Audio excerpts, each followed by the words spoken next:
বন্ধুরা, রাজু রিঙ্কু সিম্পল রান্নায় আপনাদের স্বাগতম। আজ করব বেগুন দিয়ে, আলু দিয়ে, ডিম দিয়ে একটা রেসিপি। শেষ পর্যন্ত দেখার জন্যই অনুরোধ রইল। আমার পাশে থাকো, আমার সাথে থাকো, আমার ভিডিওটা দেখতে থাকো। চলো বন্ধুরা, এখন বেগুন কটা আমি বেগুন আর আলু কাটি নিই। আলু আর বেগুন কাটি নিচ্ছি, দেখো এরকম লম্বা লম্বা করে কাটি নিচ্ছি আলু। আর এদিকে বেগুন কাটে জলে ভিজাইছি, এই যে লম্বা লম্বা কাটে নিয়েছি। যে আলু বেগুন কাটা হয়ে গেছে, এখন আমি মশলা পিষাই করব। মশলার জন্য আমি রসুন আর জিরা আর পেঁয়াজ ইয়া পিষাই করে নেব।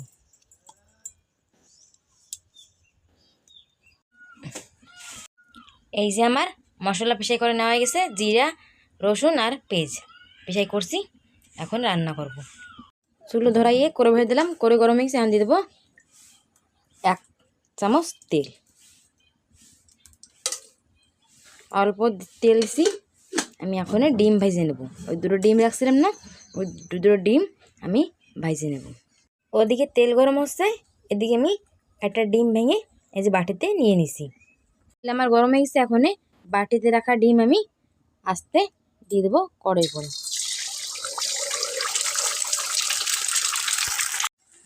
ডিম চুলের উপরে দিয়ে কড়াইয়ের উপরে দিয়ে আমি 2 মিনিট ধরে ঢাকা দিয়ে রাখছি।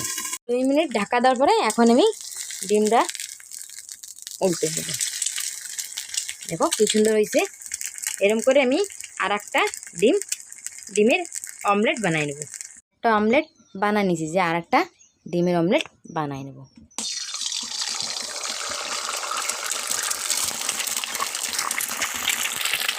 ডিম দিয়ে আমি আরও 2 মিনিট ঢাকা দিয়ে নেব।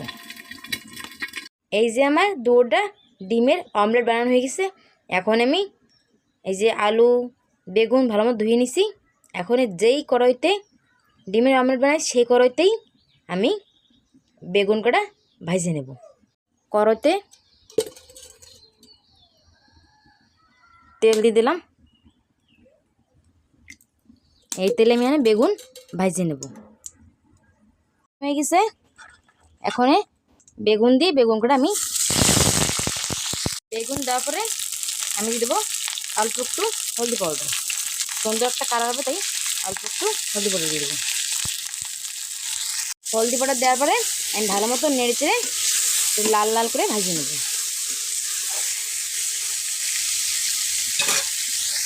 বেগুন ভাজা হয়ে গেছে, এখন আমি নামাই নেব।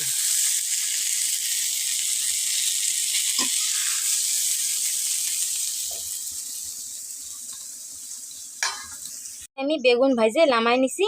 এখন ওই কড়াইতেই দিয়ে দেবো রান্না করার জন্য তেল। কড়াই আমার গরম হয়ে গেছে, দিয়ে দেবো তেল।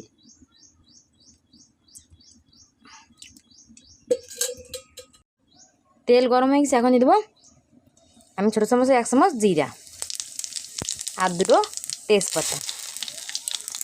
জিরা আর তেজপাতা ভাজা হয়ে গেছে, এখন বাইরে রেখেছিলাম মশলা, সেই মশলা দিয়ে দেবো। মশলা একটু ভাজার পরে দিয়ে দেবো আমি আলু।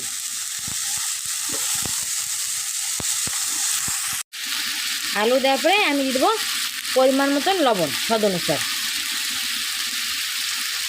লবণ দেওয়া দিলে আলু জলদি সেদ্ধ হয়ে যাবে, তাই লবণ দিয়ে দিচ্ছি। এই যে আমার আলু আর মশলা ভালোভাবে ভাজা হয়ে গেছে, এখন দিয়ে দেবো আমি হলদি পাউডার। হলদি পাউডার দেওয়ার পরে দিয়ে দেবো আমি শুকনো লঙ্কা পাউডার দিয়ে আমি ভালো মতন ভাজে নেব। এই যে ভালো মতন ভাজা হয়ে গেছে, এখন দিয়ে দেবো আমি জল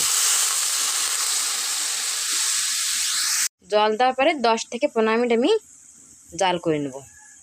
আমি জাল করা হয়ে গেছে, এখন ভাজি রাখছিলাম না বেগুন, সেই বেগুন আমি দিয়ে দেবো।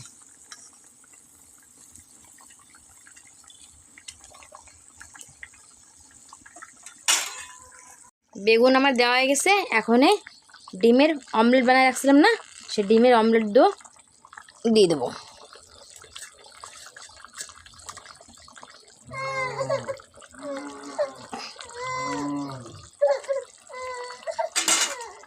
ডিমের অমলেট দেওয়া হয়ে গেছে, এখন আমি 5 মিনিট জাল করে নেব। এই যে আমার 5 মিনিট জাল করা হয়ে গেছে, এখন আমি নামাই নেব।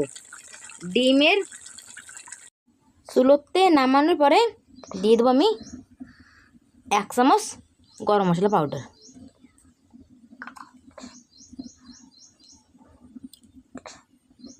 এই যে রেডি আমার ডিমের অমলেট দিয়ে, বেগুন দিয়ে, আলু দিয়ে একটা সুন্দর রান্না। বন্ধুরা, ভিডিওটা যদি ভালো লাগে বাড়িতে একবার বানিয়ে খাই দেখবে, আর কমেন্ট করে জানাবে যে কেমন হয়েছিল।